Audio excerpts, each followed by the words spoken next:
Hello, friends. This is Dave Hurwitz, executive editor at ClassicsToday.com, here with the IDEAL Tchaikovsky Symphony cycle.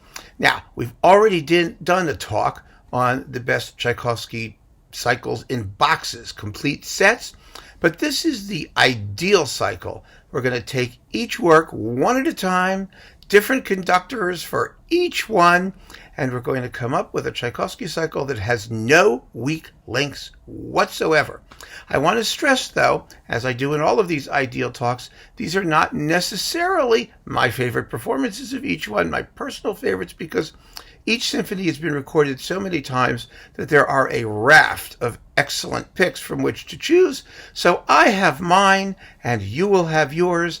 This is one of many possibilities, but it is a possibility that I think contains a terrific list of really extraordinary performances. Now, Tchaikovsky is not as popular as he once was, at least not on disc. I think he's just as popular with audiences as he's ever been. I really do. I mean, for some reason today, everybody seems to be recording Bruckner. Oh, God. I don't know why. I don't understand why. I mean, well, I sort of do know why, but Tchaikovsky's music is a little bit on the outs because it's so romantic and emotional and hard on sleeve and attractive, and it doesn't seem as quasi-pseudo profound, deep, heavy-duty, Germanic, as like Bruckner.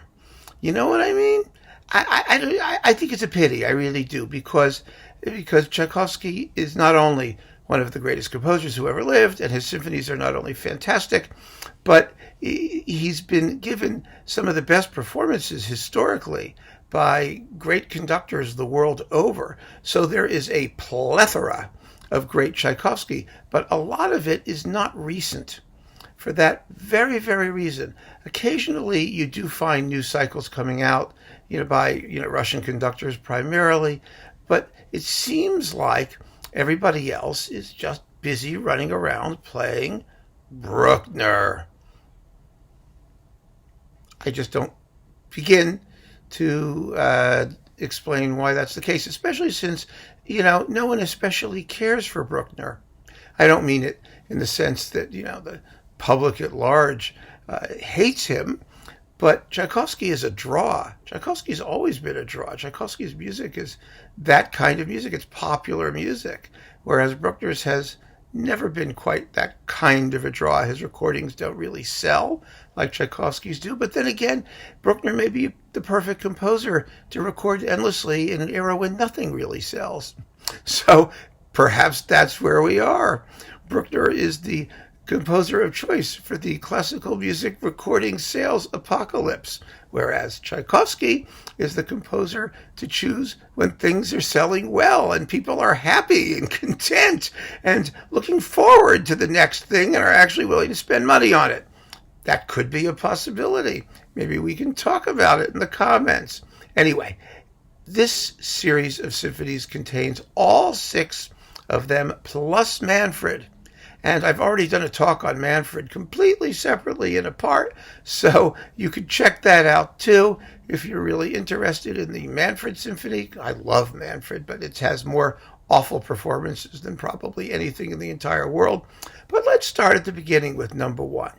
My choice for number 1 has to be Michael Tilson Thomas with the Boston Symphony, which may be a little hard to find now. It used to be available as a DG original, coupled with the Debussy Image, a beautiful recording of the Debussy Image, which you may or may not find, an apt coupling. But I chose this recording for a bunch of reasons. First of all, Tilson Thomas is a terrific Tchaikovsky conductor. Second of all, it was one of the few recordings that showed this symphony some love by issuing it as a separate disc, a singleton release, which is what it's always been because it wasn't part of a cycle. Most of the other releases of the First Symphony all became part of Tchaikovsky cycles and since have been boxed up.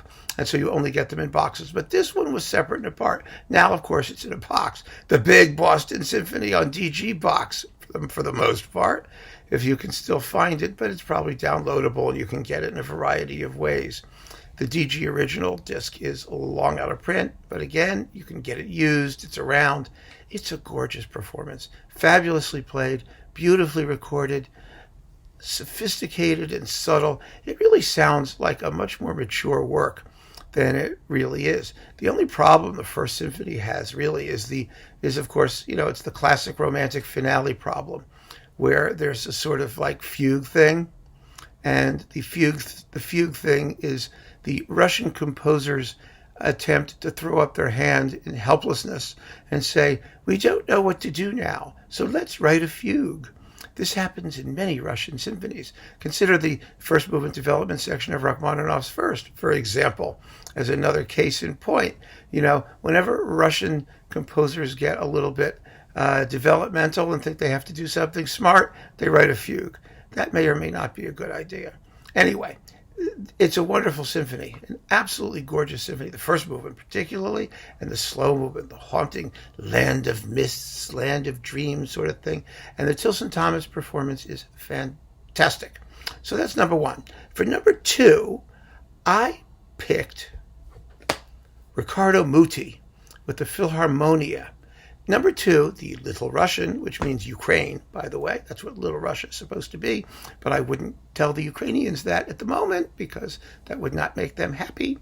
The Second Symphony also has sort of a finale issue. It has a tune that gets repeated 430 billion trillion zillion times. And it's just a catchy tune. My God. Da da da da da da da da da da. Unfortunately, that's it. It just keeps going. Da da da da da da da da da da da da da da da like that. But it's really terrific. And the key to a successful performance of the Second Symphony is to play the living crap out of the finale. And that's exactly what Muti does. Now, this performance is now back on EMI. It was originally licensed to Brilliant Classics.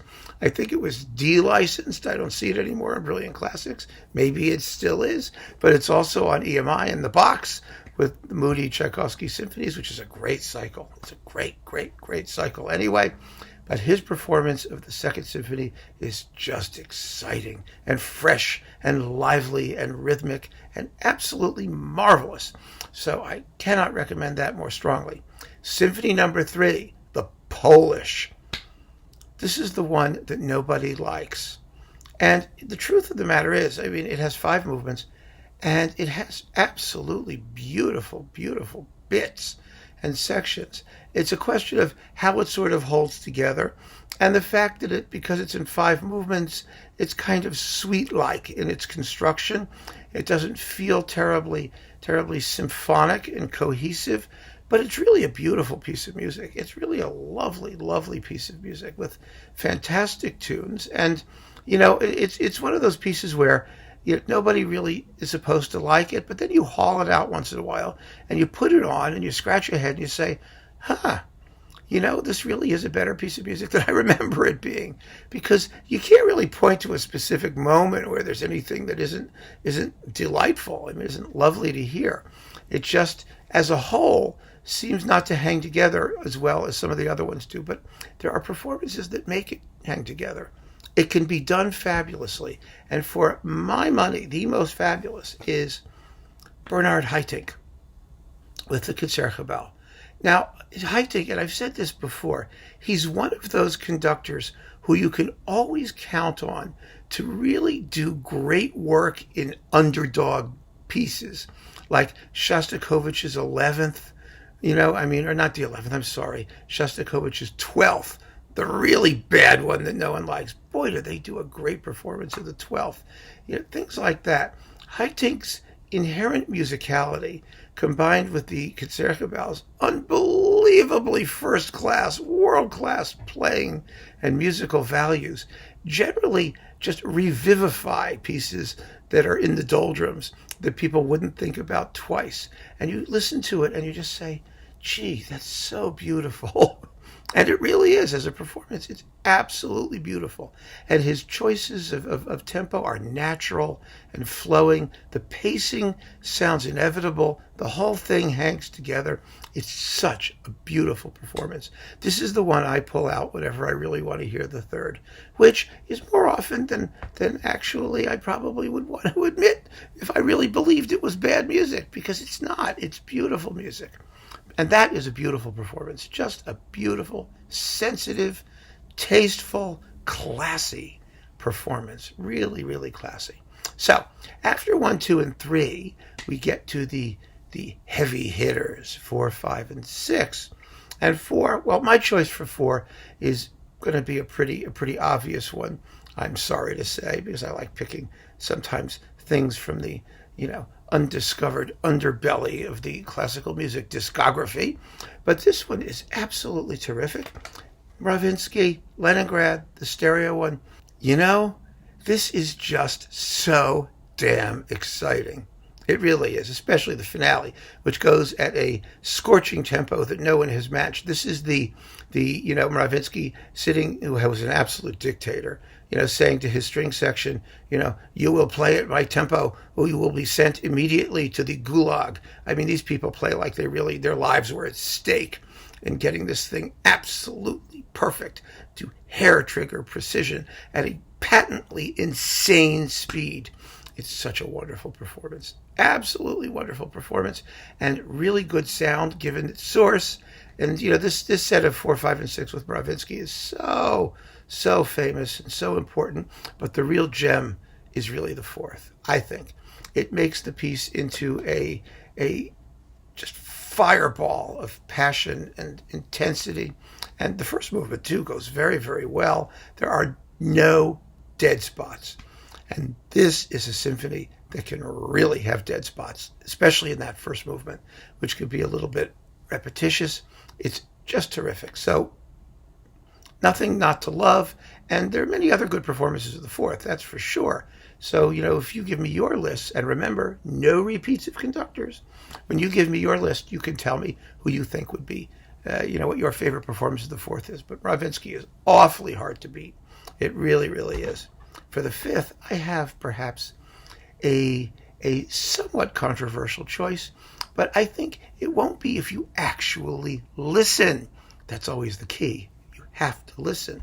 My choice for the 5th is Klemperer. Good old Klemperer, the Philharmonia. Now, the 5th Symphony is the one that all the German conductors did. And they did it because it's the most Germanic of all the Tchaikovsky symphonies, in the sense that, it's scored for a normal orchestra. It has no extra percussion, which is like naughty if you're a curmudgeonly classic German guy. Like Bruckner doesn't use extra percussion except for one cymbal crash, in the 7th, 2 in the 8th. You have to be a Brahmsian sort of, you could use a triangle, right? Because Brahms used a triangle, and so did Schumann. But generally speaking, the 5th is regarded as the most Brahms-like of all of the symphonies. And what makes Klemperer's performance so great, here it is again, is that, first of all, it's not too slow. Klemperer was known for being a slow guy, right? Well, the first symphony really goes the first movement really goes at a surprisingly quick clip.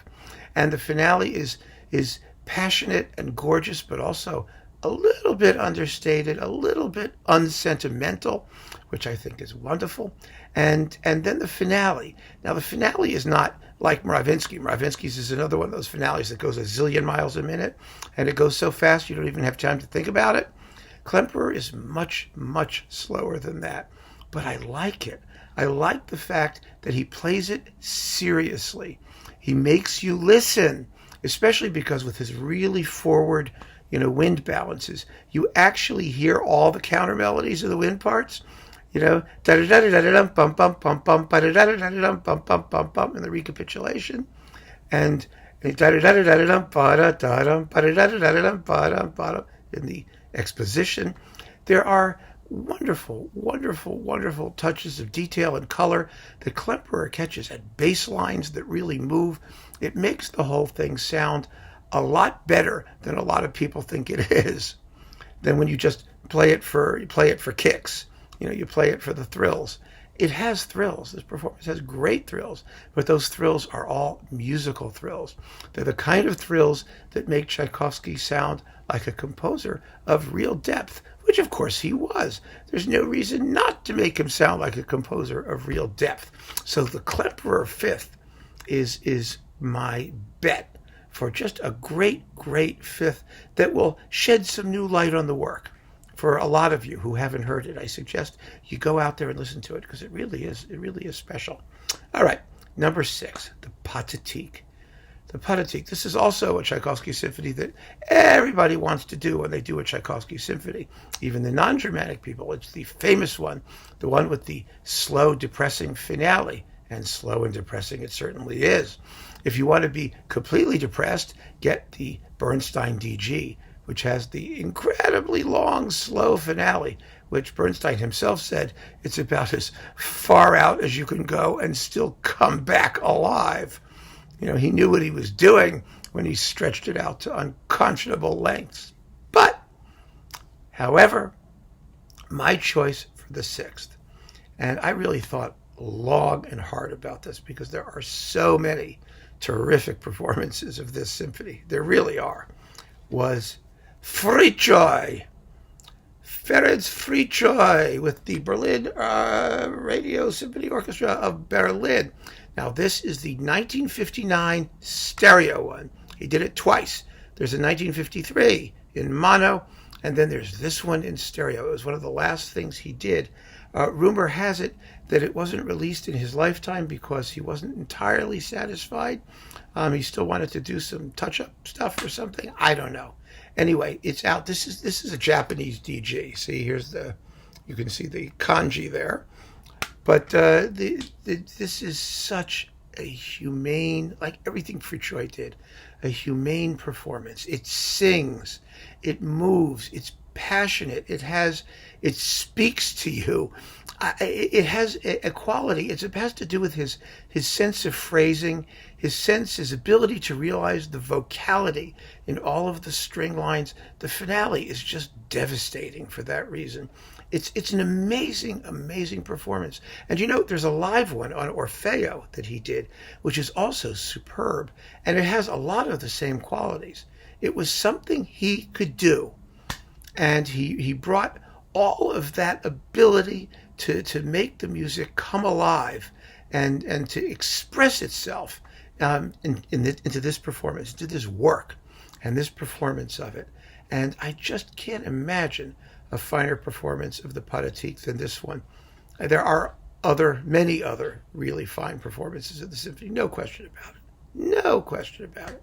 And, performances that whip up the development section of the first movement to even more hysterical heights, perhaps. But there is no performance of this symphony that is more communicative, more touching, more heartfelt, more emotionally gripping than Fricsay. Go for it. Find it. If you can't get it separately, this was released a couple of different ways. There was a French DG, paper sleeve thing.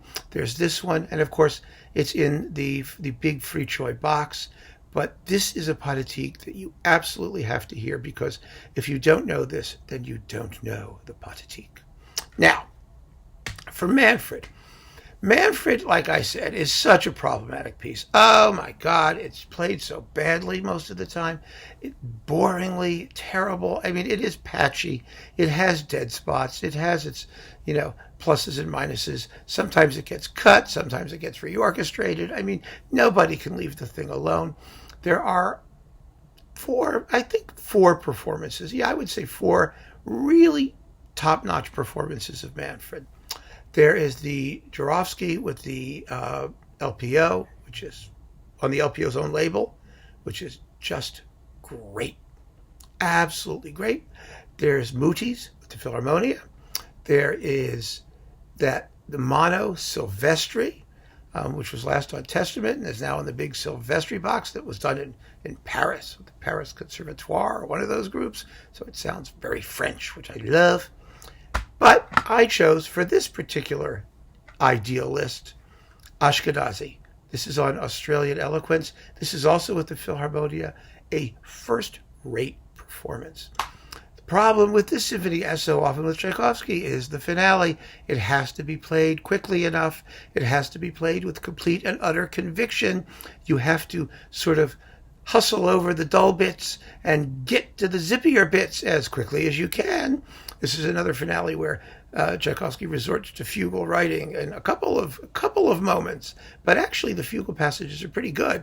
They're pretty exciting, and I really think that the key with Manfred is just to cut loose and let it go. You just have to play it like crazy, and not worry too much about things like subtlety. Not that it doesn't have subtlety, but the conductor's job is to keep it moving, keep it exciting, keep it colorful.